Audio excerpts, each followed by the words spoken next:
Muy bien, seguimos con nuestro seminario de teología sistemática. Estamos viendo un material de un autor que se llama Wayne Grudem y personalmente creo que es de los mejores libros que hay en cuanto a teología sistemática. Y estamos ya en el capítulo 40, hemos visto ya 40 capítulos. Todos estos capítulos, cada uno de ellos, está todo el material en nuestra página web. Presentaciones, material del profesor, material para los alumnos. Hay iglesias que están haciendo esto. Y también desde hace un tiempo para acá, incluso hay muchos capítulos que están en vídeo. Y hoy vamos a ver un capítulo que se titula La perseverancia de los santos. La perseverancia de los santos. Si alguien después de escuchar esto tiene el deseo de profundizar mucho más, porque hoy vamos a hacer algo profundo, pero aún así nos quedaremos en la orilla. Hay mucho más sobre todas estas verdades, pues todo esto lo puedes encontrar también en nuestra página web, en nuestro canal de YouTube, una serie de enseñanzas que se titularon Las doctrinas de la gracia, doctrinas de la gracia. Y ahora actualmente, varios de los que estáis aquí, sé que estáis haciendo el seminario, que por cierto os animo a que podáis seguir, estamos escuchando muy buenos testimonios de personas de aquí y de otros lugares que están siendo muy bendecidos, ¿no?, al estudiar estas doctrinas. Así que dentro de nuestro seminario, también el último capítulo precisamente es lo que vamos a ver en esta tarde. Así que en primer lugar vamos a ver cuál es la explicación de esta doctrina y sobre todo aquí no venimos a escuchar a Wayne Grudem, no venimos a escuchar a Moisés Peinado, queremos argumento bíblico, queremos Biblia. Así que vamos a ver cuál es la explicación de esta doctrina, por qué nosotros enseñamos, sostenemos y defendemos que nuestra salvación es absolutamente segura y cuáles son los textos que respaldan esta doctrina, ¿vale? Así que una definición, y os animo a los que tenéis ahí vuestros apuntes, que podáis ir mirando, rellenando, rodeando. Estamos en una clase, no estamos en una predicación, así que puedes estar ahí con esa actitud. Dice esta definición del autor: la perseverancia de los santos, el título del capítulo, quiere decir que todos, atención, porque cada palabra es importante, que todos los que verdaderamente han nacido de nuevo serán guardados por el poder de Dios y perseverarán como creyentes hasta el fin de sus vidas. Y termina la cita diciendo: y que solo los que perseveran hasta el fin han nacido verdaderamente de nuevo. Esta es una definición sobre esta doctrina. Cuando a ti te digan perseverancia de los santos, prácticamente tendrías que tener esto en la mente. Esta definición, si os dais cuenta y la observáis, tiene dos partes. Primero indica que hay seguridad a los que verdaderamente, esta palabra si queréis la podéis rodear, a los que verdaderamente han nacido de nuevo. Esto de nacer de nuevo es la obra soberana que hace el Espíritu Santo, también conocido como regeneración. El Espíritu Santo viene y te hace nacer de nuevo, no físicamente, como estaba entendiendo un hombre llamado Nicodemo, que entendía que había que nacer físicamente. No. Jesús está hablando de una manera espiritual. Necesitas nacer de nuevo.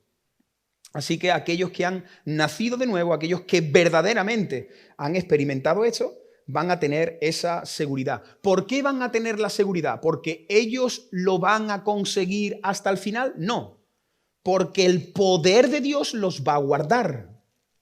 Los que verdaderamente son creyentes, tenemos la seguridad de que vamos a llegar al cielo. ¿Por qué? ¿Por mi capacidad? No.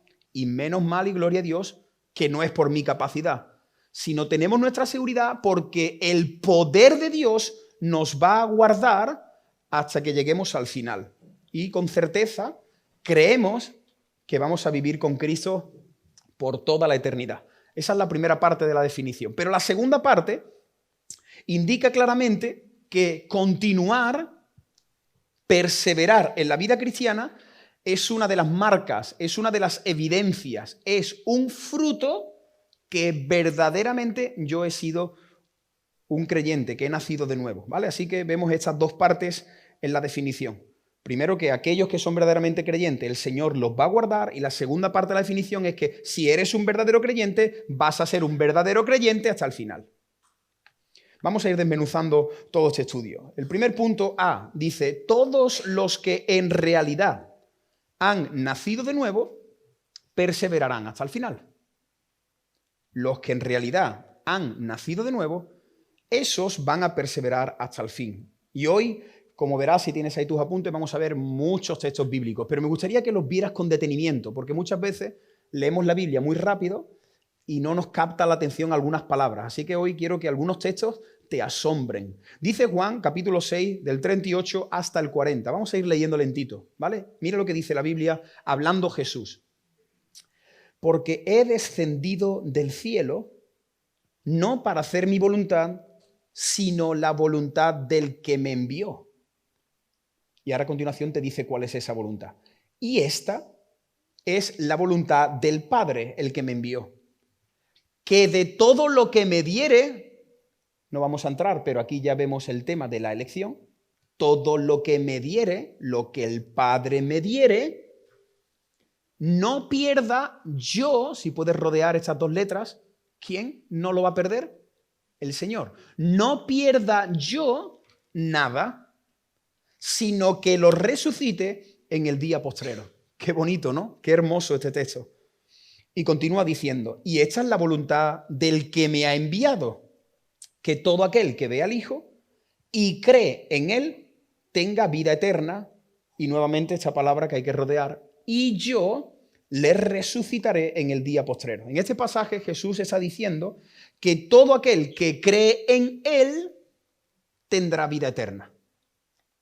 No es una posibilidad, sino es una garantía, es una seguridad. El que crea en mí tendrá vida eterna. Vamos a ver Juan capítulo 10, versículos 27 y 28. Lo tenéis aquí también. Mis ovejas oyen mi voz.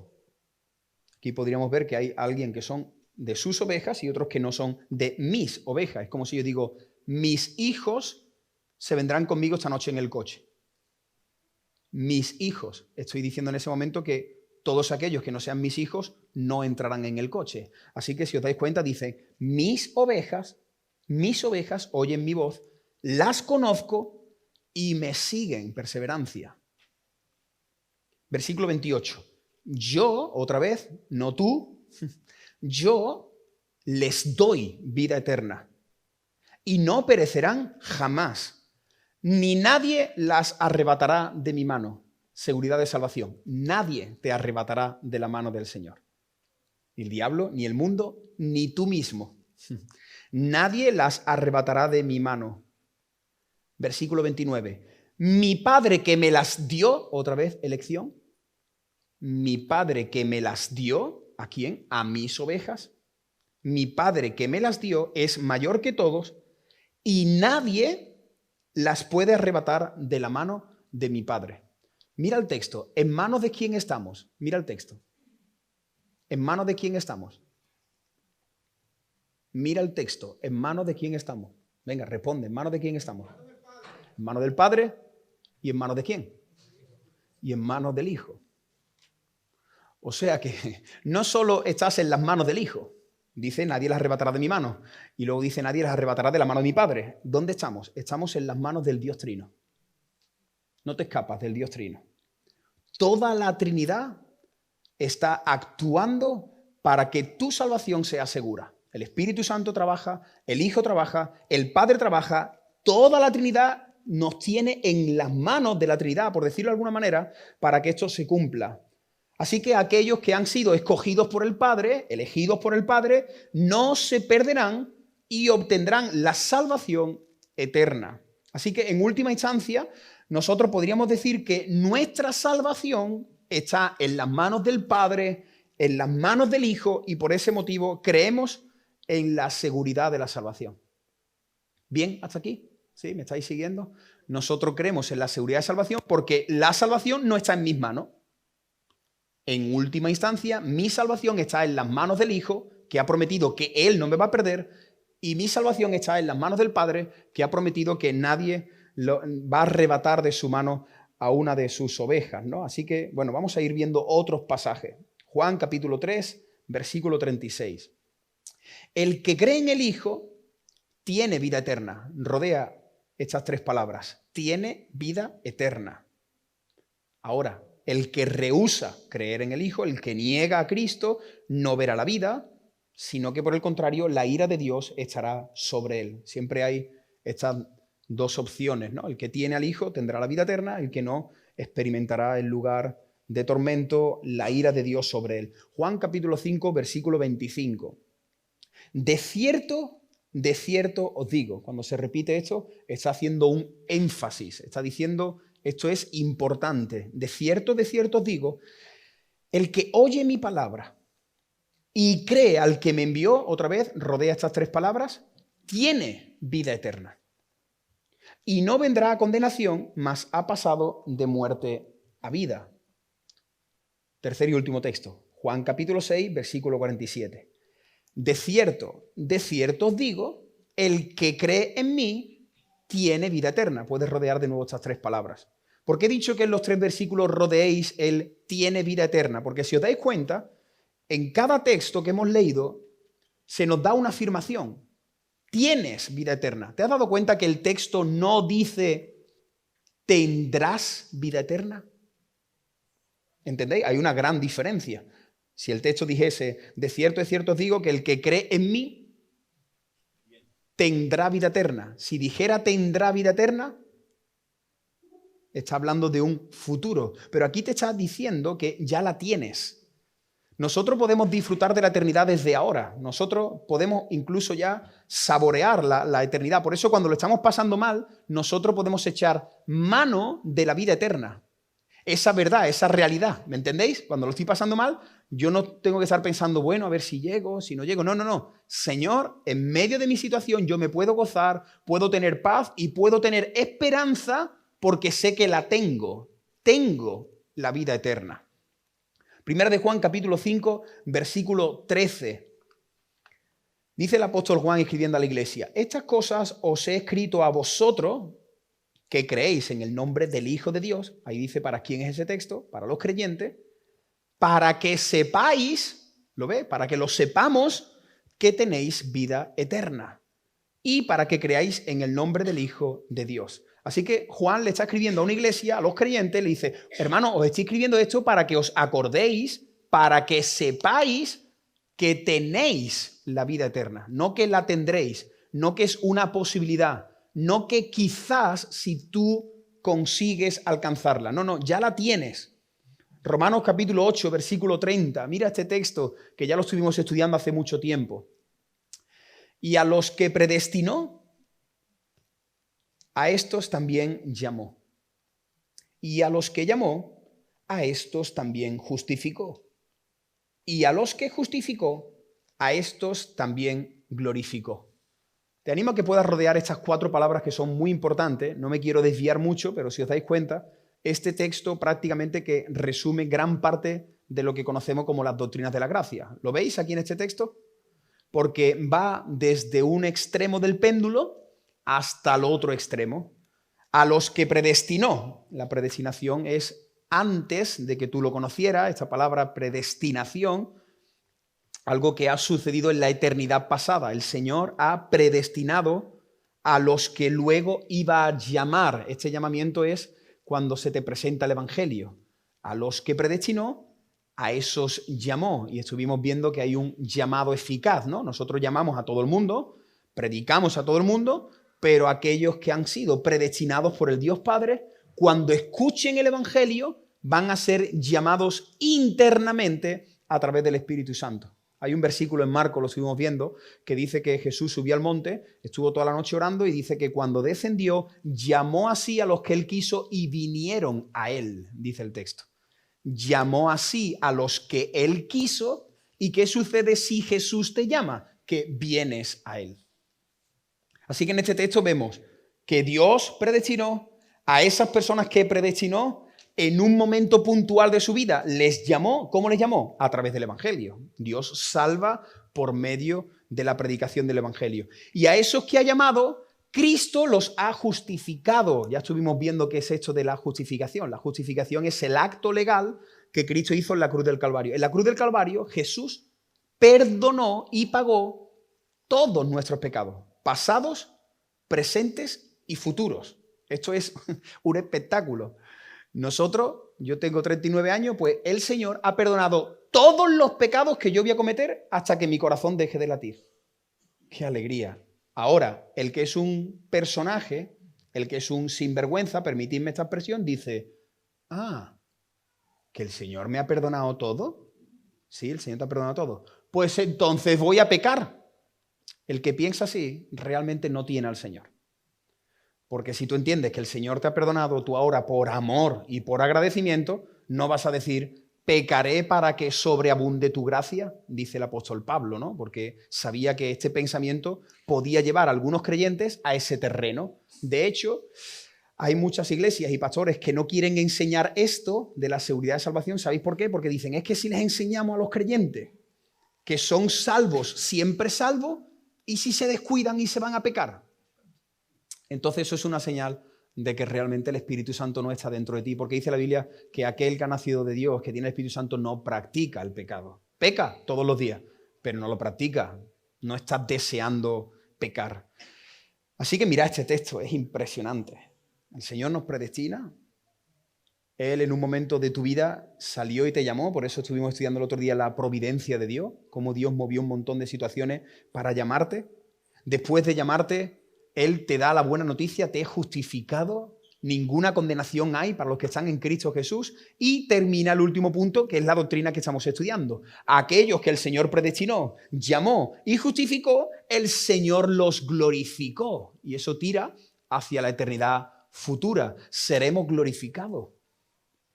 Hermanos, seremos como Cristo, tendremos 100% la mente de Cristo, ya no estaremos luchando con el resto de nuestra vieja naturaleza. ¿Hay alguien aquí que tenga un dolorcito en el cuerpo?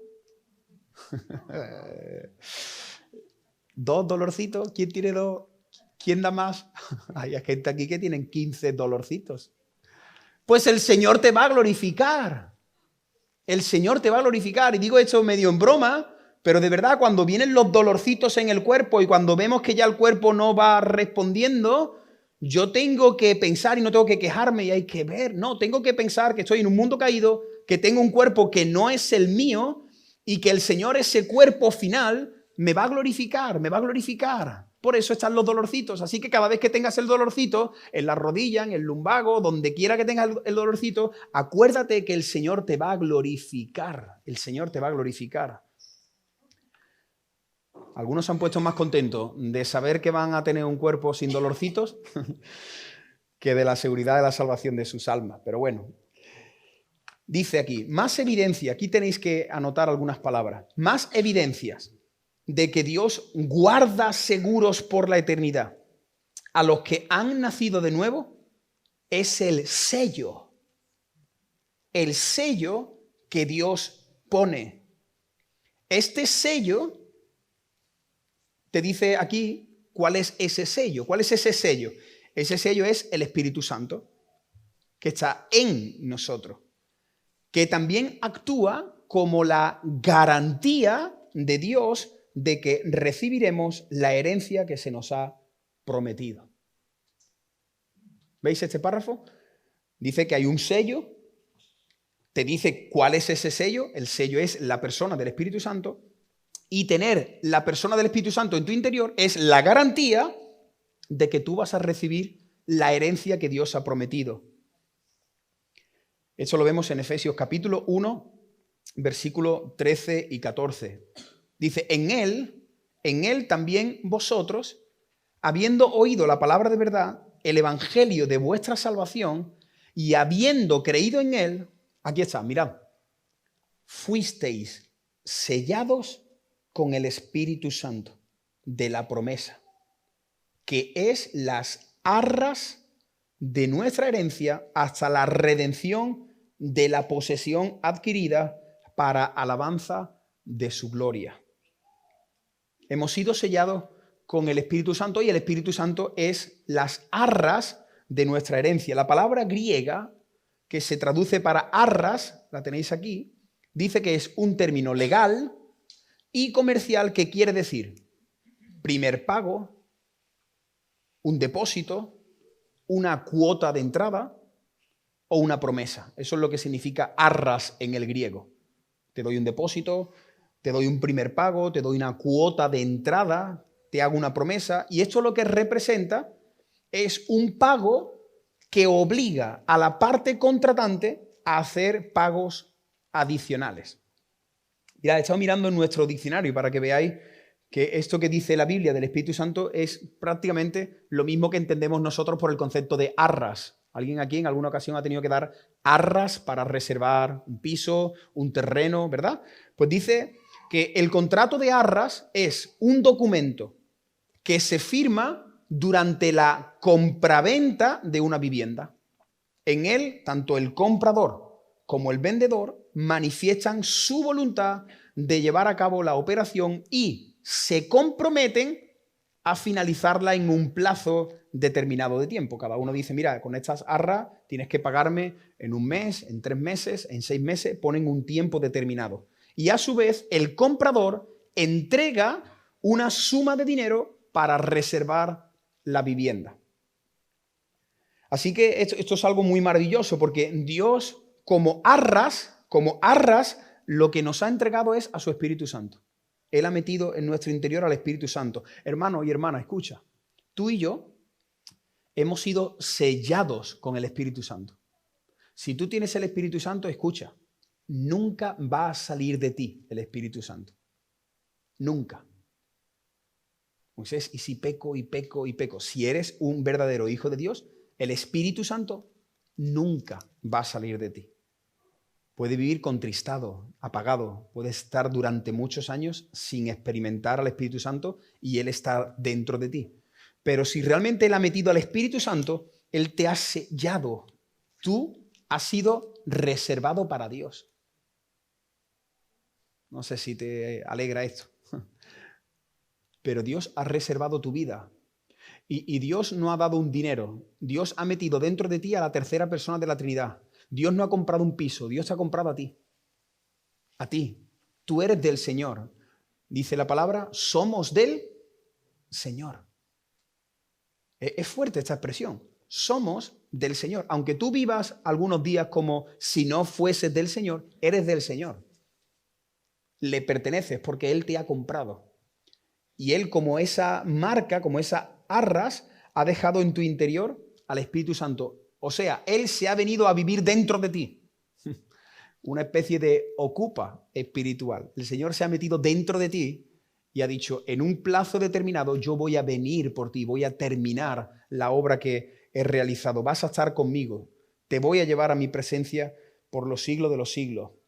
Cuando Dios puso en nosotros el Espíritu Santo, se comprometió a darnos todas las bendiciones adicionales de la vida eterna y una gran recompensa en el cielo con Él. De eso habla la epístola de Pedro, ¿no? De la herencia que vamos a tener cuando estemos delante del Señor. Por eso Pablo puede decir que el Espíritu Santo garantiza nuestra herencia hasta que llegue la redención final de un pueblo que ha sido adquirido. ¿Os acordáis de esta palabra que es parte de una canción? Somos pueblo adquirido por Dios. ¿Qué significa adquirido? Que ya Dios lo ha comprado, que le pertenece, lo ha adquirido para Él. Efesios capítulo 1, versículo 14.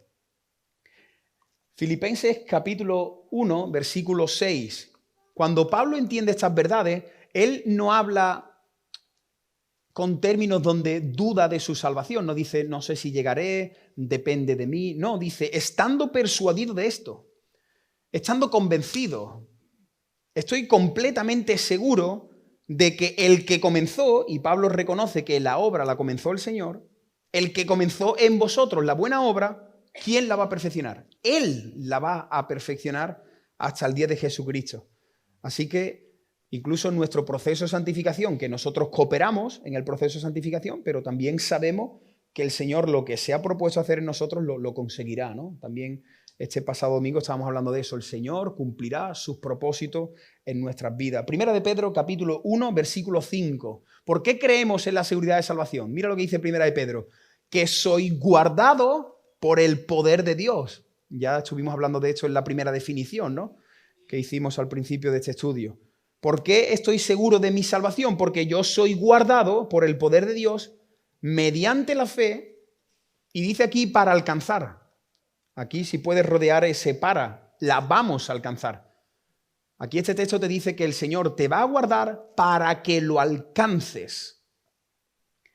Soy guardado por el poder de Dios por medio de la fe. Dios me ha dado ahora la fe para que yo alcance la salvación que está preparada para ser manifestada en el tiempo postrero.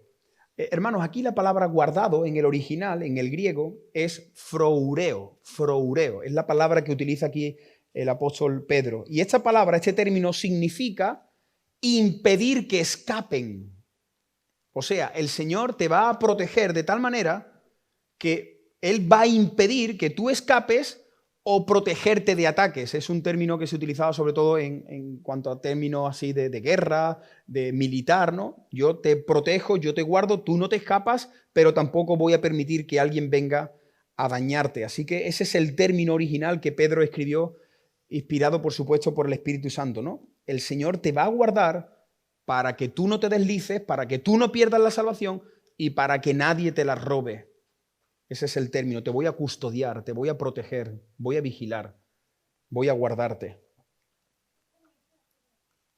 Dios está preservando a los creyentes para que no escapen de su reino y está protegiéndolos de ataques externos. Nos cuida a nosotros, porque si el Señor nos soltase de su mano, estaríamos completamente perdidos. Eso dice Juan, ¿no? Separados de mí, como te separes de mí, nada puedes hacer. Pero también nos protege de ataques externos. El diablo constantemente está tratando de atacarnos y puede atacarnos de muchas maneras y puede conseguir resultados de su ataque, pero lo que nunca puede hacer es robarte tu salvación. El diablo nunca te puede robar tu identidad. El participio presente, guardado, que utiliza Pedro, significa de manera literal, ustedes son continuamente guardados. Continuamente guardados. Eso es lo que significa esa palabra. Punto B. Solo los que perseveran hasta el fin han nacido verdaderamente de nuevo. Los que perseveran hasta el fin han nacido verdaderamente de nuevo.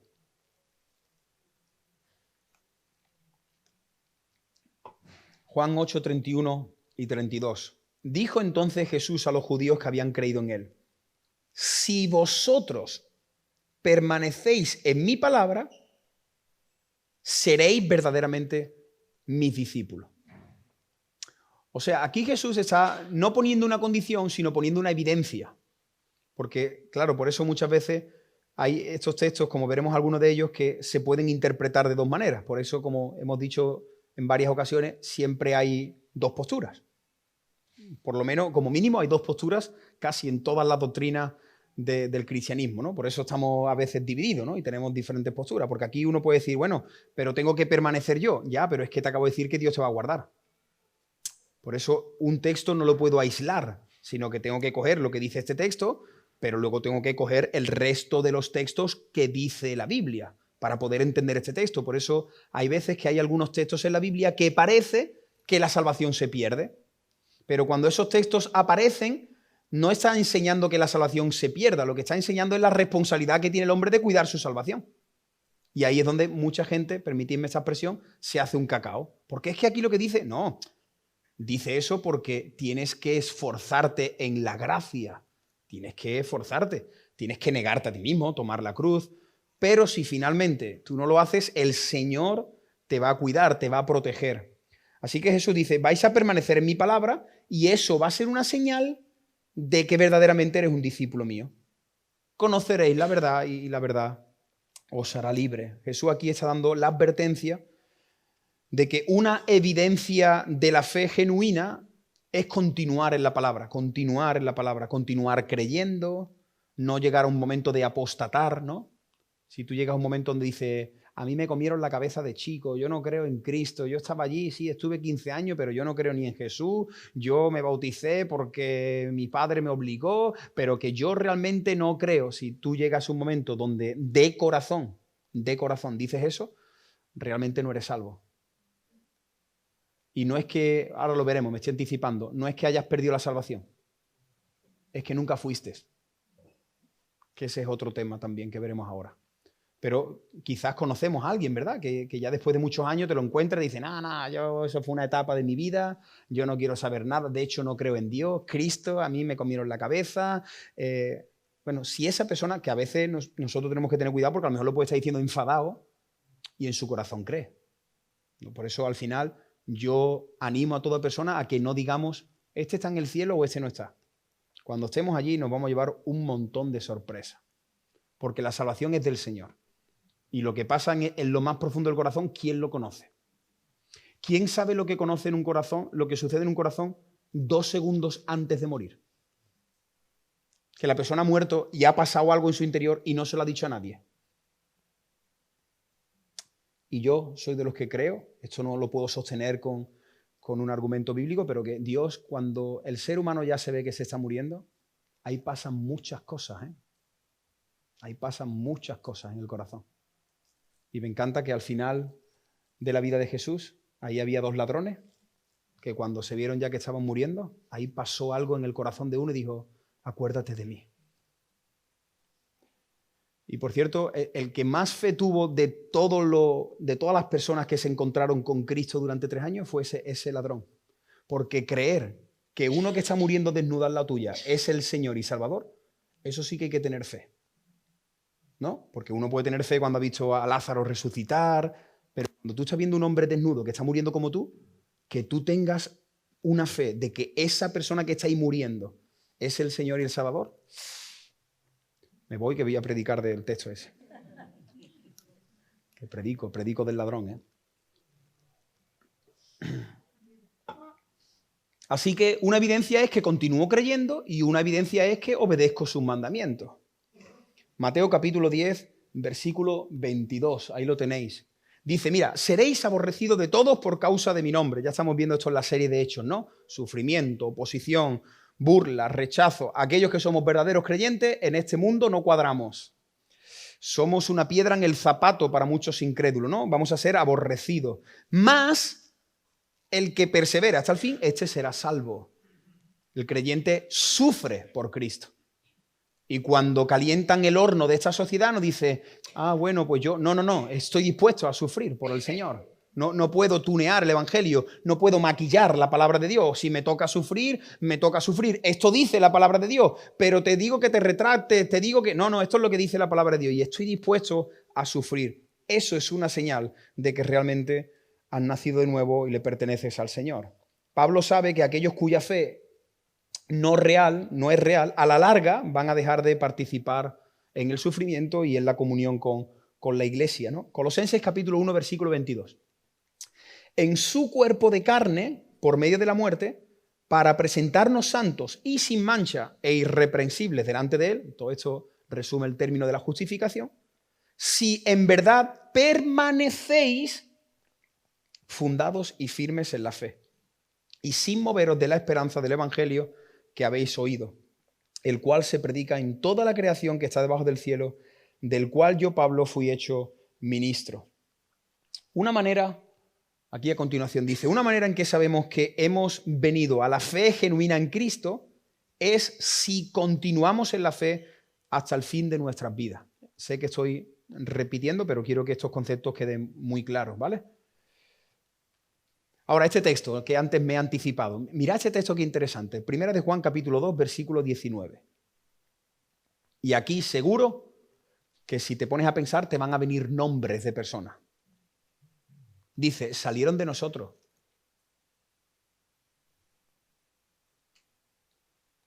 Pero no eran de nosotros.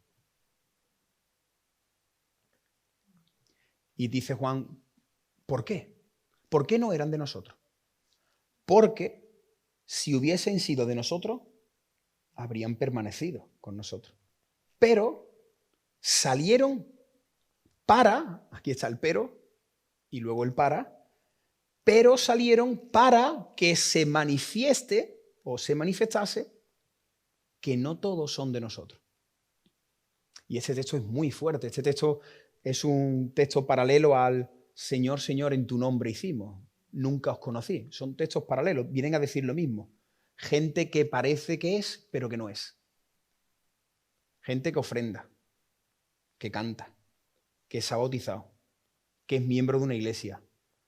Pero en el fondo, Cristo no es el centro de su corazón. No está. No aman a Cristo sobre todas las cosas. Y dice, estaban con nosotros, ¿no? Y a veces es difícil. Yo creo que cuando Jesús dijo, uno de los que está entre vosotros me va a negar, ¿os dais cuenta que nadie dijo Judas? Nadie dijo Judas, lo sabía. No. Porque Judas era igual que ellos. Hacía lo mismo. Y por eso muchas veces dentro de las iglesias, espero que aquí no haya ninguno, pero dentro de las iglesias hay personas que no son de nosotros, que luego se alejan, no vuelven al Señor, viven de espalda al Señor, viven como si nunca hubiesen conocido al Señor. Así que Juan dice que aquellos que se han apartado muestran a través de sus acciones que no eran de nosotros, que nunca nacieron verdaderamente de nuevo. Punto C. Los que finalmente se apartan. ¿Qué pasa con los que finalmente, lo que acabamos de decir, se apartan?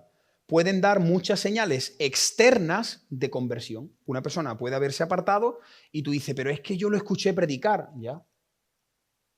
Cualquier incrédulo puede coger un texto de la Biblia, prepararse una predicación, venir aquí y compartirla. Si yo le doy la predicación que hice este domingo a una persona incrédula, una persona que tenga habilidades de comunicación, que tenga elocuencia y eso, te lo lee y tú dices, uy, este predica mejor que Moisés y además más cortito, ¿ya? Pero uno puede hacer todo eso y no ser creyente.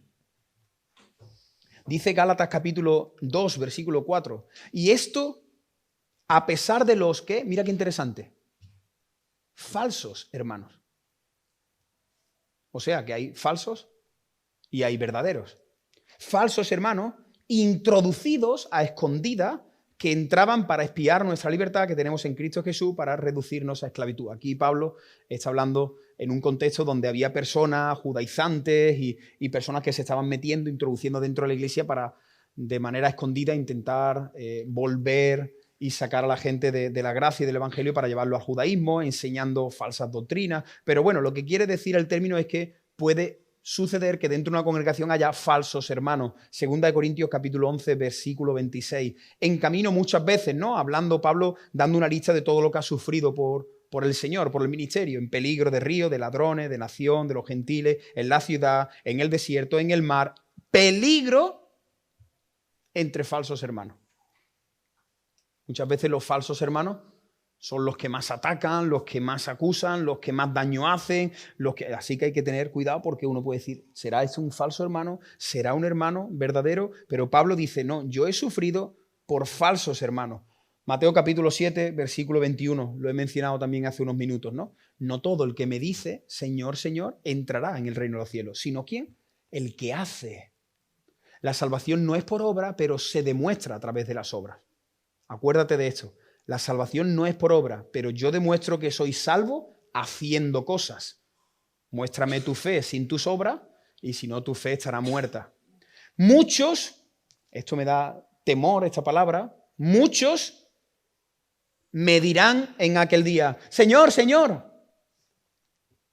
¿Y sabes qué hacen estas personas? Empiezan a decir cosas que hicieron. No profetizamos. No estuve en el cuadro de la limpieza, no estuve sirviendo en la escuela dominical, no salí en verano a evangelizar, Señor, no hice cosas para ti. Y dice el Señor, sí, has hecho cosas, pero tú no eras, nunca te conocí. Y esta expresión es importante, el nunca te conocí da otra vez evidencia de que la salvación no se pierde. ¿Te das cuenta que no dice te conocí y la perdiste? Este detalle es importante. ¿Lo podéis ver? ¿Lo podéis rodear ahí? Dice, no. No es que fuiste y dejaste de serlo. No, es que nunca te conocí. Hacías cosas, pero no te conocí. Y este conocer en el original habla de una relación de amor, ¿no? Es un término que habla de conocer interiormente, personalmente, en intimidad a una persona. Juan capítulo 15, versículo 1. Yo soy la vid verdadera y mi Padre es el labrador. Otra vez, ¿os dais cuenta cómo cooperan los miembros de la Trinidad en la salvación? Yo soy la vid, mi Padre es el labrador. Todo pámpano, todo creyente que en mí no lleva fruto, el Padre lo quitará y todo aquel que lleva fruto lo va a limpiar, proceso de santificación, ¿para qué? Para que lleve más fruto. Un creyente, supuestamente con el paso del tiempo, debería de dar cada vez más fruto, porque el Señor te está limpiando, el Señor te está santificando. Y dice a continuación, versículo 6, el que en mí no permanece, ese será echado fuera, como pámpano se secará, y los recogen y los echan en el fuego y arden. Ahora vamos a ver uno de los textos más complicados del Nuevo Testamento sobre el tema de la salvación, sobre el tema de la pérdida o no de salvación.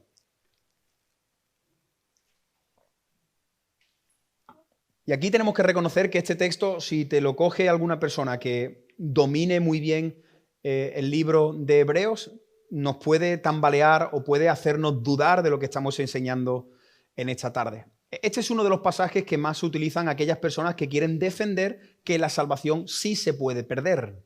Porque mira lo que dice el texto.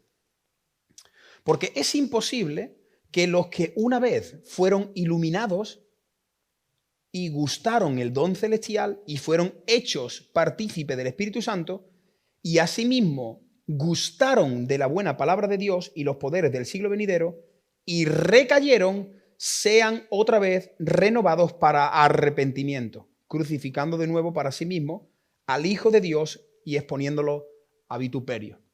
Hebreos capítulo 6 está diciendo, es imposible que alguien que realmente haya sido iluminado, que haya gustado de las cosas del Señor, haya participado del Espíritu Santo, recae y que vuelva a recuperar la salvación. Esa persona ha perdido la salvación. Y parece, si os dais cuenta por el texto, que está describiendo a alguien que sí es creyente, iluminado, ha gustado, ha participado, ha gustado de la palabra de Dios, de los poderes del siglo venidero. Pero mirad, este texto es una analogía. Hebreos capítulo 6 es una analogía. Aquí el autor, que por cierto desconocemos quién escribió Hebreos, se piensa que pudo ser el apóstol Pablo, pero no tenemos tampoco ninguna evidencia para decir esto, aunque por la manera de escribir es bastante similar. Pero aquí el autor está hablando de una analogía, está tratando de explicarte algo que realmente no puede llegar a suceder. Es como cuando se habla del creyente carnal, ¿no? Hay un pasaje que habla de los creyentes carnales. Eso no significa que haya creyentes carnales, sino está haciendo una analogía, te está diciendo, imagínate de que llegara a la situación de que un creyente fuese carnal, ¿no? Así que son textos que no son textos de manera literal que el autor esté diciendo esto, sino que Hebreos capítulo 6, si os dais cuenta, está hablando de personas que han participado del cristianismo de manera externa. Por ejemplo, volviendo al texto de antes, ¿no? Dice, iluminado, gustaron. Uno puede saborear una comida, ¿no? Te dicen, mira, prueba esto. ¿Te has comido la comida? No, la has saboreado. ¿Me entendéis? Cuando alguien te dice, prueba esto, y te da la cuchara de lo que te van a servir luego. Así que Hebreos capítulo 6, la gran mayoría de teólogos y comentaristas que defendemos la seguridad de salvación, entendemos que Hebreos capítulo 6 está hablando de personas que experimentaron cosas externas, pero que nada sucedió en el interior. Fueron iluminados, gustaron de la palabra, ¿no? ¿Cuántas personas vienen que no son creyentes y se van de aquí y qué te dicen? Uy, qué bien me he sentido, Dios me ha hablado, he sentido paz. Entonces, como que hay personas, por decirlo de alguna manera, que están gustando, Dios la está iluminando, pero no está sucediendo algo en su corazón. Así que, bueno, tendríamos que profundizar mucho más en la carta de Hebreos, porque también Hebreos, si os acordáis, está haciendo el paralelismo con la nación de Israel, ¿no? Dios saca a la nación de Israel y ellos ven evidencia, ven el mar abrirse, ven maná, ven codornices, y sin embargo muchos de ellos no fueron salvos, ¿no? Así que aquí el autor está haciendo un paralelismo diciendo, puede ser que haya personas que hayan tenido experiencias externas y que incluso parece ser que llegaron a nacer de nuevo, pero que realmente luego con los frutos que estamos viendo no se cumplen en su vida, ¿no? Así que el pasaje no habla de alguien que es genuinamente salvado, sino de alguien que ha recibido alguna influencia moral, que ha sido beneficio, mediante el contacto con la iglesia. Eso es lo que yo diría que significa Hebreos capítulo 6. No está hablando de alguien que ha sido salvo y ha perdido la salvación, sino de alguien que ha recibido una influencia de beneficio para su vida a través de la Iglesia. Luego, si tenéis alguna pregunta, dejaremos un tiempo para preguntar y poder responder también, ¿vale? Punto número D. ¿De qué puede dar al creyente seguridad genuina? ¿Qué puede dar al creyente seguridad genuina? ¿Qué beneficio ofrece esta doctrina? ¿Qué me puede dar a mí saber que tengo seguridad de salvación? Primero, tengo una confianza presente en Cristo para la salvación. Te está preguntando, ¿tengo una confianza presente? ¿Yo estoy confiado hoy día de que mi salvación está segura por lo que ha hecho Cristo?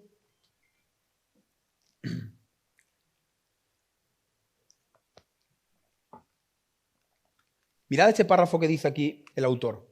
La persona debe preguntarse, y por favor, intenta hacerte esta pregunta, ¿vale? ¿Tengo hoy confianza en Cristo para perdonar mis pecados y llevarme sin culpa al cielo para siempre? Responda a esta pregunta en tu interior. ¿Tú tienes confianza en Cristo, que Él ha perdonado todos tus pecados y que Él te va a llevar sin culpa al cielo para siempre? Siguiente pregunta. ¿Tengo confianza en mi corazón de que Él me ha salvado? No que me salvará, sino de que Él ya me ha salvado.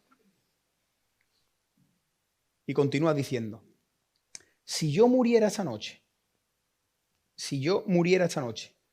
y compareciera ante el tribunal de Dios, o sea, me encuentro hoy cara a cara con Dios, y Él me pregunta, ¿por qué tendría que permitirme entrar en el cielo? ¿Qué le dirías tú? Por favor, métete conmigo en esta escena. Tú te mueres esta noche. Y ahora Dios te pregunta, ¿tú por qué tienes que entrar aquí a mi presencia? Y dice aquí el autor, ¿no? ¿Empezaría yo a pensar en mis buenas obras y a depender de ellas? ¿O diría que dependo de los méritos de Cristo y que confío que Él es un Salvador suficiente? ¿Entendéis esta pregunta?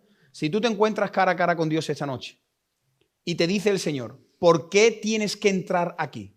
¿Qué respondes? ¿Tiras por las obras? De hecho, esto que estamos diciendo es súper importante. Hazle esta pregunta a la gente de la calle. Buenísima. Mira, perdona, ¿tienes 3 minutos? No, tengo 2. Pues 2, ya está. Si quería que 2, en verdad. Mire, cuando usted muera. No me hable de... Sí, escúcheme. Cuando usted muera, si se encuentra con Dios. No, es que yo no... Imagínese que Dios existe. Se encuentra con Dios. Venga, que me queda 1 minuto y 30. Y Dios le dice, ¿por qué tiene usted que entrar aquí al cielo? ¿Qué le diría? Todo el mundo, la gran mayoría, te va a tirar por ahí. Te va a tirar por ahí. Y además somos expertos y ¿sabéis qué hace la gran mayoría de las personas? Que muchos de ellos, aunque no se lo saben en orden, pero se conocen los mandamientos. Y el que se quiere librar te dice, yo no he matado a nadie. Claro, tira de lo que... No te dice, no he mentido. Te dice, yo no he matado a nadie, yo no he robado, que eso también ya es una mentira, que todo el mundo aquí ha robado. Todo el mundo aquí ha robado. Cuando tú sales antes de tiempo, estás robando tiempo a tu negocio. Cuando coges 1,50 €, cuando coges una botella de agua. ¿No, hermano? Os pregunto. Si yo cojo una botella de agua, digo, me la llevo. ¿Estás robando o no? Por eso nosotros tenemos que poner el dinero. No porque sea 50 céntimos, sino porque es que si no estoy robando. ¿O no, hermano? Es que nosotros a veces hablamos de los pecados muy grandes, pero al que sabe hacer lo bueno y no lo hace, le es pecado.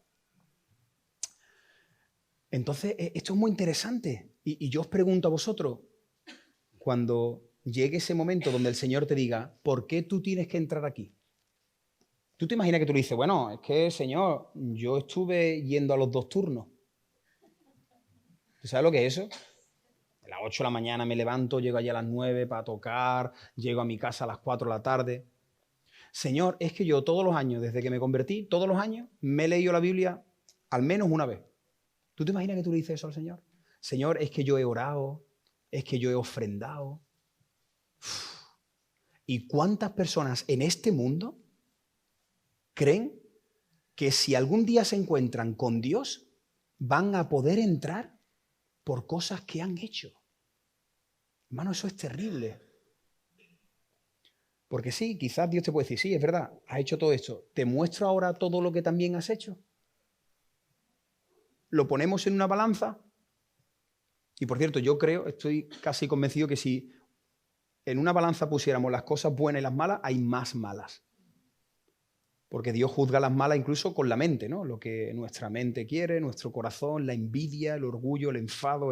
Pasa que nosotros nos creemos que somos muy buenos, pero no es así. Hermano, ¿sabéis por qué nosotros vamos a llegar al cielo? Por las obras que hizo otro.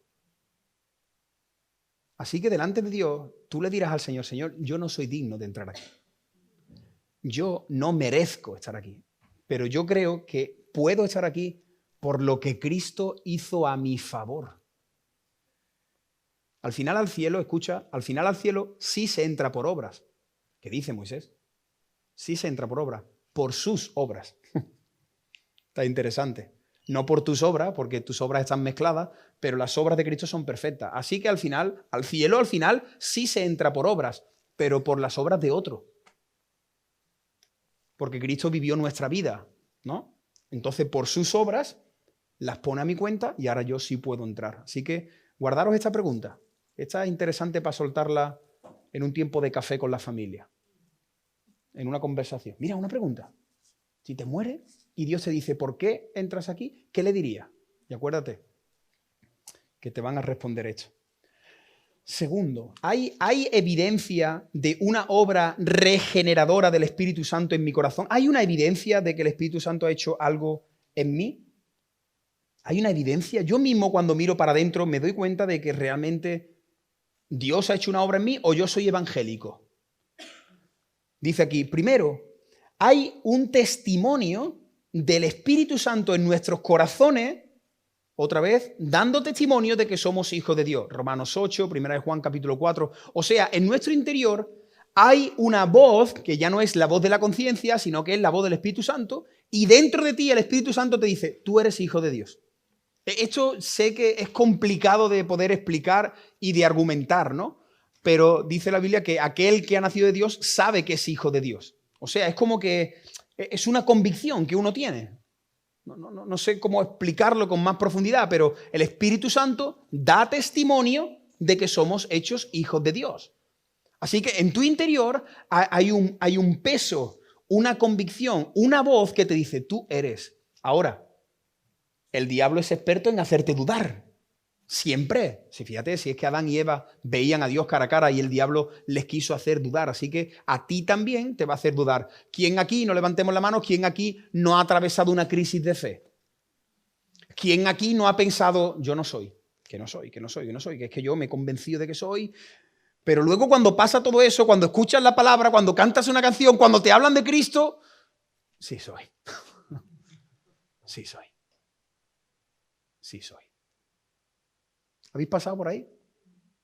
Y hermano, cuando pasemos por ahí, no te dejes llevar por tus pensamientos, por tus sentimientos, porque el diablo es experto.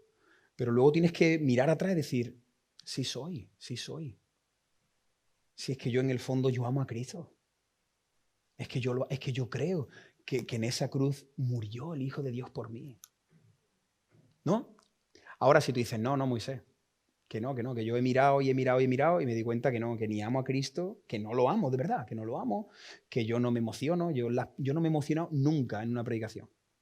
Pues entonces a lo mejor no ha sido nunca. Pero cuando uno está atravesando un valle de crisis y de dudas de fe y el diablo se está poniendo las botas diciéndote, pero tú y lo que has hecho y tú te crees, sí, eso lo tienes que pasar. Pero luego hay una voz ahí flojita que te dice, tú eres hijo de Dios. Tus faltas son muchas, su gracia es mayor. Oye, escucha estas verdades, ¿verdad? Cuando escuchas estas verdades, ¿qué pasa? Respira, ves un poquito de luz en el túnel, eres del Señor. Ánimo. Este testimonio, por lo general, va a ir acompañado de un sentido de ser guiado. Esta es otra palabra. No había puesto esta diapositiva. Tenéis que escribir testimonio del Espíritu Santo. Hay un testimonio, un peso, una convicción. Y luego, ¿cómo sé yo también que soy? Porque soy guiado. Yo veo que el Espíritu Santo me guía. ¿Y cómo te guía? Pues a través de la palabra. Yo escucho la palabra y digo, eso que me está diciendo, esa es la verdad. ¿Mis ovejas qué? ¿Oyen mi voz?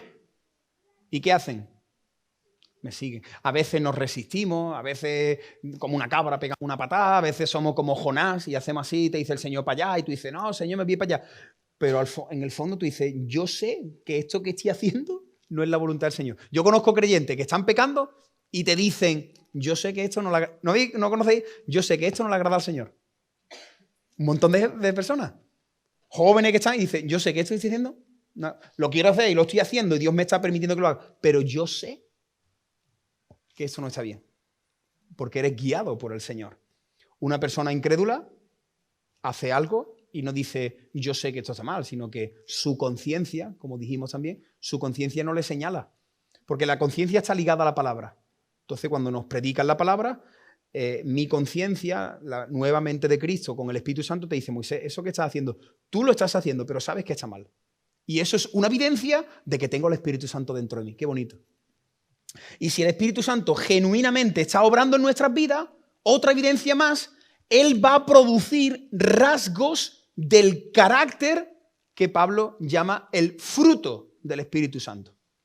Y esto es muy importante, hermano. Cada uno de nosotros tenemos que mirar nuestras vidas y ver si con el paso del tiempo se está viendo más el fruto del Espíritu Santo en nosotros.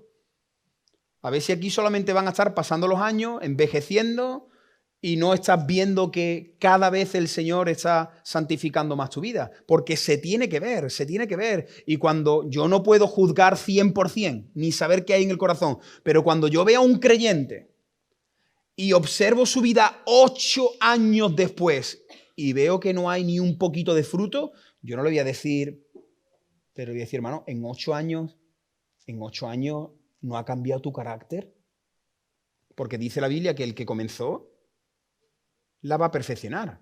Así que todos los que estamos aquí tendríamos que estar analizando, Señor, yo soy la misma persona de hace 5 años, sigo luchando con cosas, pero también miro atrás y digo, tengo más amor, he vencido ciertas cosas, veo el carácter del Señor en mí más que antes, mi comportamiento, mi ira, la mansedumbre, ¿no? El fruto del Espíritu Santo que aparece en Gálatas capítulo 5, versículos 22 y 23. Gálatas 5, 22 dice, más el fruto, por cierto, no quiero predicar de este texto, pero el fruto está en singular. El fruto del Espíritu Santo, y ahora ese fruto en singular es una evidencia en plural. No sé si me estáis perdiendo, me estoy explicando. Yo siempre lo ilustro con una cesta de frutas. ¿Cuántas cestas tengo? Una. Pásame la cesta de frutas. Te paso la cesta. Y dentro de la cesta hay varias frutas. Pues lo que dice Pablo es que el fruto en singular, o sea, lo que el Espíritu Santo va a mostrar son varias evidencias de ese fruto. Que algunas personas no entienden bien eso y dicen, no, yo tengo mucho amor, pero mansedumbre no. Ese fruto a mí el Señor no me lo ha dado. No, ¿cómo que no te lo ha dado? O tienes la cesta o no la tienes. Sí, porque hay gente que no entiende, que este texto lo entiende así, como diciendo, no, es que yo tengo bondad, pero templanza se la dio aquel. No, esos son dones. Los dones sí los dio el Señor así. El fruto nos la daba a todos. Y cuanto más lleno esté del Señor, más se va a ver la templanza, la mansedumbre, el dominio propio. ¿Son todas estas cosas una característica en mi vida? Pregúntate esto, hermano. No al 100%, porque todo va a depender siempre de cómo esté tu relación con el Señor. ¿Percibo estas actitudes en mi corazón? ¿Yo veo esto en mi vida? Una pregunta, pregúntale a otros. Pregúntale a otros. ¿Tú ves cambios en mí? ¿Tú ves a Cristo en mí? Pregúntale eso a tu marido, a tu mujer, a tu padre. ¿Tú ves esto en mí? A ver si me estoy yo creyendo que soy y no soy. A ver si me estoy yo creyendo que soy muy espiritual y luego mi propia mujer te dice, no, bájate de ahí. Bájate de ahí que no eres tan espiritual como tú crees. Tú canta todo el día en la ducha. Pero luego en la distancia corta a ti no se te ve, hijo mío, cariño mío. Así que si tú quieres saber si tienes mucho fruto, pregúntale a alguien que te conozca. ¿Has estado creciendo con ellos en el paso de los años? Y yo, para la gloria de Dios, pues yo me miro cuando tenía 13, cuando tenía 15, cuando tenía 20 y tanto, y digo, Señor, ¿no? Bueno, Celeste, aquí personas que me conocen de hace un montón de años, y al final uno dice, Señor, lo que tú estás haciendo en esta persona. Y eso es muy bonito, ¿no? Y yo puedo decir eso también de muchos hermanos que estamos aquí, llevamos ya 6 años. En 6 años en un árbol se tiene que ver fruto, ¿eh? Ya llevamos 6 años. Ya estamos entrando en la recta final. Porque el Señor viene pronto. Pero no, hermano, esto es serio. Y si tú quieres saber, pues pregúntale también a tu pastor. Pregúntale, acércate. Yo muchas veces porque no quiero, pero tú acércate. Mira, Moisés, llevamos 6 años. ¿Tú ves santificación en mí en 6 años? Y yo, si el Señor me quita el temor al hombre, pues te diré lo que veo. Y tú también me lo puedes decir a mí, por supuesto. Pero ¿os acordáis cuando el Señor pasó por una higuera allí, ¿no? Y no vio nada? ¿Os acordáis? Y dijo, córtala. Y dice, no, vamos a dejarla un año más. ¿Os acordáis? Y pasó el año y a veces el Señor nos deja años, pero uno dice, ya han pasado 5 años y esta persona sigue en el mismo punto. Y dice ese texto que todos conocemos. Por su fruto los conoceréis. ¿Acaso se recogen uvas de los espinos, higos de los abrojos? Así, todo buen árbol da buenos frutos. Pero un árbol malo da frutos malos. Y dice, es que no puede el buen árbol dar malos frutos, ni el árbol malo dar buenos frutos, porque esto habla de la raíz, la raíz. Todo árbol que no da buen fruto es cortado y echado en el fuego. Un texto paralelo al de la vid y el pámpano, ¿no? Así que por sus frutos los conoceréis. No porque lleve la Biblia bajo el brazo, no porque tenga un pescadito, no porque vaya siempre a la iglesia, no porque en mi casa esté siempre escuchando predicaciones. Yo conozco un montón de jóvenes que me dicen eso. Dicen, mi padre está todo el día escuchando predicaciones, leyendo libros, pero yo no veo al Señor en él. Eso es muy triste, ¿eh? Y a mí me lo han dicho hijos, no de aquí, ¿no? De otras ciudades cuando he ido, me han dicho, mi padre, mucha religiosidad, pero yo no veo al Señor en mi padre. Eso es muy duro, ¿eh? Que un hijo que es el que conoce al padre diga, yo no veo al Señor en mi padre. No lo veo a solas con el Señor, no lo veo orar, no lo veo amar al Señor. Lo veo amar la religiosidad, pero amar al Señor. Otra evidencia de la obra del Espíritu Santo es continuar creyendo y aceptando la enseñanza sana de la iglesia, ¿no? Tú sigues avanzando y vas aprendiendo y el Señor te va mostrando cosas de la palabra y tú dices, esta es la sana doctrina, esta es la palabra de Dios. Los que empiezan a negar doctrinas principales de la fe dan serias indicaciones negativas respecto a su salvación. Si después de un tiempo alguien te dice que he estado estudiando y yo creo que Jesús fue un judío, cuidado que hay muchos creyentes que se están metiendo por esa rama. Es que yo ya no creo en la Trinidad, yo creo más en el judaísmo, yo creo que hay que hacer... No, hay algunas personas que empiezan ahí a desviarse. Ten cuidado, porque si tocas las doctrinas principales, dice 1 de Juan capítulo 2, versículo 23, todo aquel que niega al Hijo, no las doctrinas de la gracia, no el ministerio de la mujer, no, al Hijo, todo aquel que niega al Hijo, tampoco tiene al Padre. El que confiesa al Hijo, tiene también al Padre. Lo que habéis oído desde el principio, que permanezca en vosotros. Si lo que habéis oído desde el principio permanece en vosotros, también vosotros permaneceréis en el Hijo y en el Padre. 1 de Juan capítulo 4, versículo 6. Nosotros somos de Dios, el que conoce a Dios nos oye, el que no es de Dios no nos oye. En esto conocemos el espíritu de verdad y el espíritu de error, ¿no? Se predica y el verdadero creyente responde a esa palabra. Dice aquí, los que no creen ni se deleitan, rodea esta palabra, deleitan en la palabra de Dios, dan evidencia de que no son de Dios. Te hago una pregunta. ¿Tú amas la palabra de Dios? ¿Tú la amas, la palabra? Tú cuando estás escuchando una predicación, una enseñanza donde te están desmenuzando la palabra, tú dices, uff, qué bueno, sigue un poco más. Eso es otra evidencia de que eres. Pero el que está constantemente, ¿no? Porque yo entiendo que podemos pasar por diferentes momentos y que algunos hermanos pues tracen mejor la palabra, ¿no? Pero el que constantemente está resoplando ante la palabra, el que no quiere leer, el que marca porque, menos mal, ya me he quitado la lectura de hoy, menos mal, ya soy libre, cuidado porque a lo mejor no eres. Porque yo cuando salgo de aquí y llego a mi casa a las 2:30, estoy deseando comer. Y un creyente debería de venir aquí deseando comer.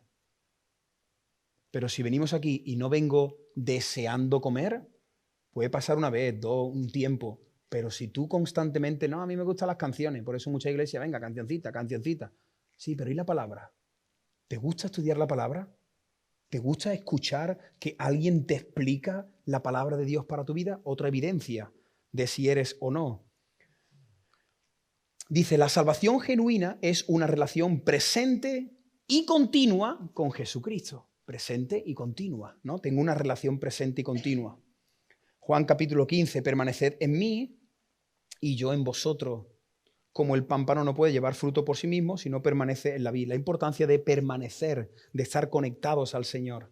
Yo soy la vid, vosotros los pámpanos. Si permanecéis en mí y yo en él, lo que va a fluir de ti es fruto. No tienes que ponerte a pensar, tengo que dar fruto, tengo que dar fruto. No, si estás en Cristo vas a dar fruto. Igual que si el móvil está conectado a la corriente, le va a estar entrando energía y la batería siempre va a estar aumentando. El móvil no tiene que hacer nada, simplemente lo tienes que conectar. El creyente, si está conectado con Cristo, va a fluir frutos de él. El que en mí no permanece, ya lo hemos leído, será echado. Vamos entrando en la recta final. Somos creyentes genuinos cuando tenemos una vida de obediencia a los mandamientos de Dios. Dios te dice a la derecha y tú vas a la derecha. Dios te dice no y tú dices no. Eso es una señal, eso es otra evidencia de que verdaderamente soy hijo de Dios. Obedezco los mandamientos del Señor. Primera de Juan. El que dice, yo le conozco y no guarda sus mandamientos, el tal es mentiroso y la verdad no está en él. Juan escribe muy claro, ¿eh? A veces Pablo escribe muy claro, pero hay que leer varias veces para entender a Pablo, ¿no? Pero Juan, ¿no? Te lo dice, mira, si tú dices que ama a Dios, pero luego en tu vida tú no estás cumpliendo los mandamientos, tú eres mentiroso, hombre. Y eres tan mentiroso que te estás engañando a ti mismo. La verdad no está en ti. Pero el que guarda la palabra, en este verdaderamente el amor de Dios se ha perfeccionado. Por esto sabemos, mira, ¿lo ves? Por esto sé que estoy en él. El que dice que permanece en él debe andar como él anduvo. Nuestras vidas deben ser de imitación de Cristo y semejanza a él en todo lo que decimos y hacemos. Nosotros necesitamos ser como Cristo. Tenemos que orar para ser como Cristo. Tenemos que esforzarnos, luchar, trabajar para ser como Cristo. Santiago capítulo 2, versículo 17, lo dijimos al principio. Así también la fe, si no tiene obra, está muerta. La fe sin obras está muerta. Y alguno dirá, tú tienes fe, yo tengo obra. Y entonces dice, no, muéstrame tu fe sin tus obras y entonces yo te mostraré mi fe por mis obras. Así que una verdadera fe tiene que mostrarse con frutos, con obras, con una vida que cada vez se va pareciendo más a Jesús. Otro aspecto importante, mirad, hermanos, ¿por qué es tan importante también la iglesia y aquí también, tanto en la iglesia como fuera de la iglesia? Un aspecto importante de obediencia a Dios incluye amar a otros creyentes. ¿Cuántas personas han tenido problemas con varias iglesias, con varios hermanos y dicen, mira, yo ya me he cansado de iglesia, me he cansado de creyente, yo me siento en el sofá, me pongo mi predicación en internet y la ofrenda me la quedo? Hay mucha gente así, que como han tenido malas experiencias, pero ¿sabes qué? Una evidencia de que tú realmente amas a Dios es que amas a los creyentes. Es que aquí está tu familia en la fe. Y el Señor te va a decir que esto no es tú y yo, que tenemos que entender que el cristianismo no es individual. Si Dios hubiese querido esto, la Biblia se hubiera escrito y hubiera dicho, mira, que cada uno en su casa busque a Dios. Pero no. Todo el Nuevo Testamento está escrito para iglesias.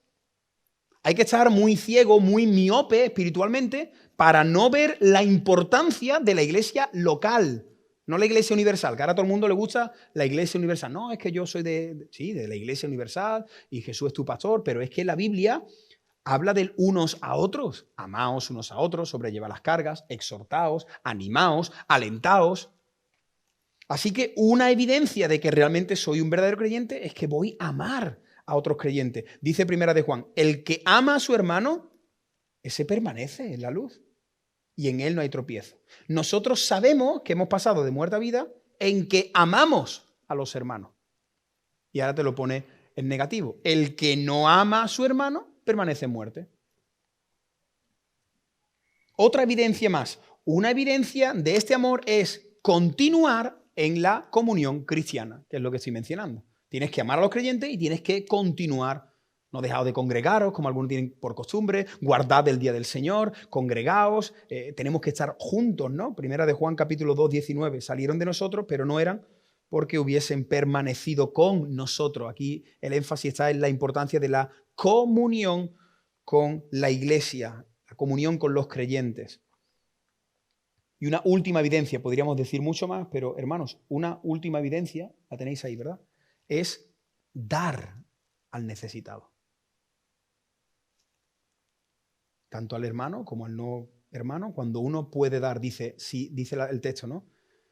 Aquí, 1 Juan 3:17, el que tiene bienes.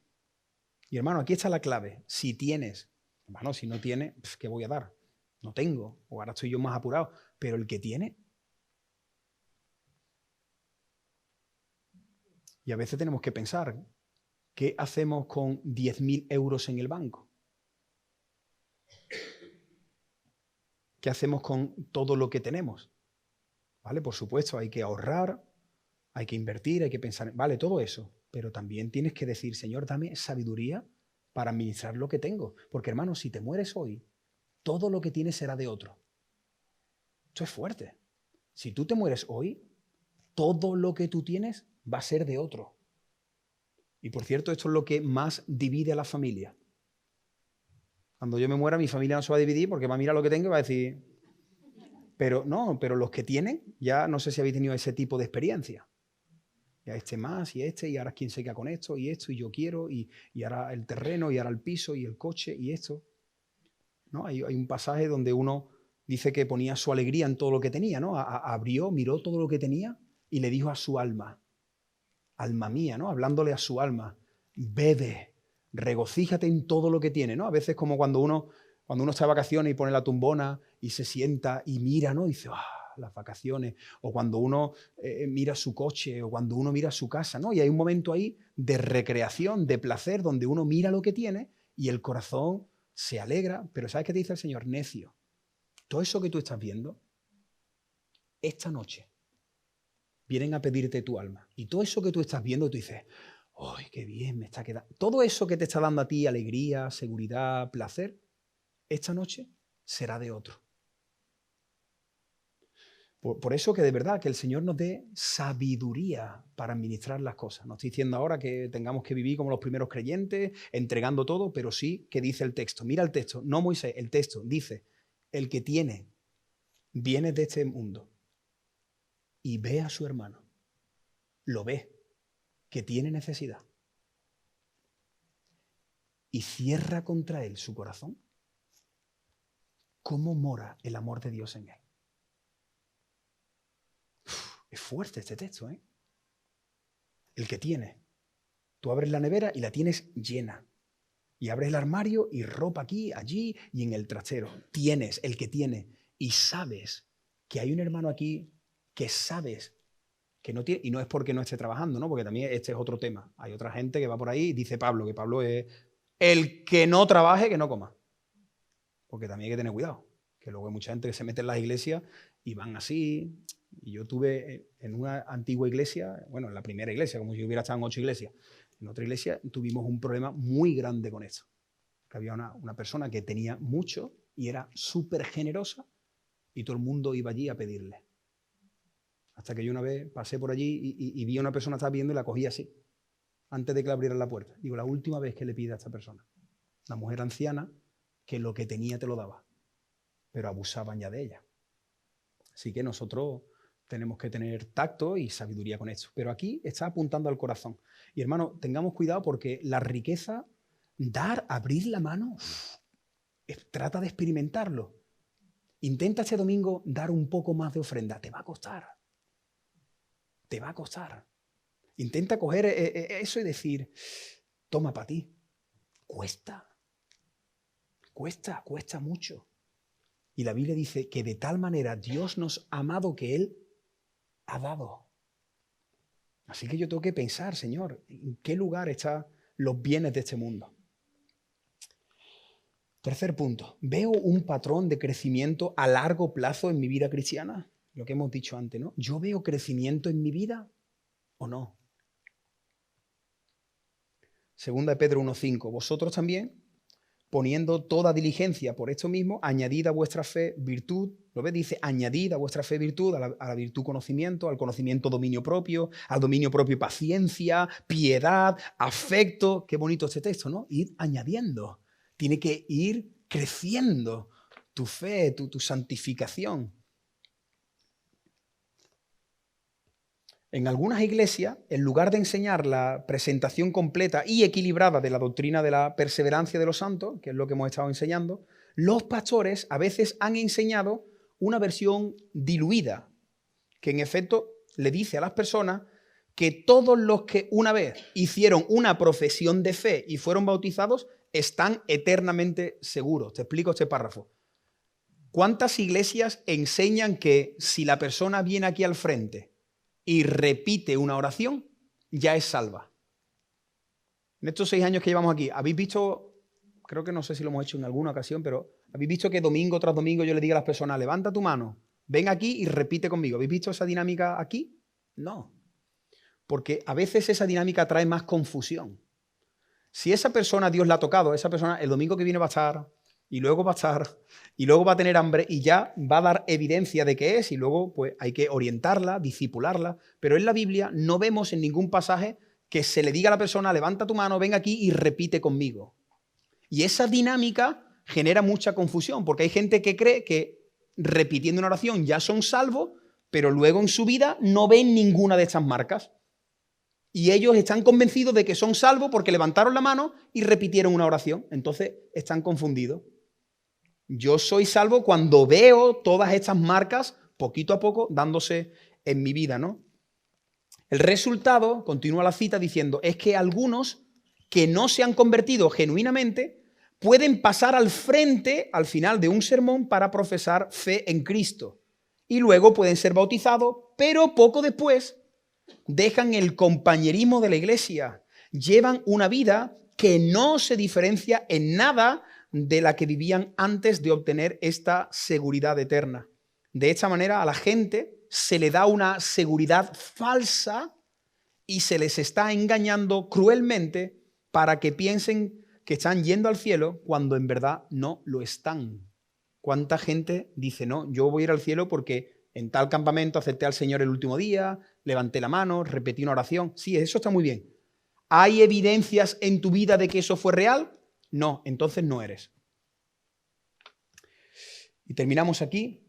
Si alguien quiere profundizar más en este tema, en esta doctrina, pues en nuestro canal de YouTube está este vídeo, La perseverancia de los santos, donde profundizamos más con otros textos, con otros ejemplos, así que también está ese material ahí por si lo queréis mirar en estos días y seguir meditando en esta doctrina tan bonita, ¿vale? La perseverancia de los santos.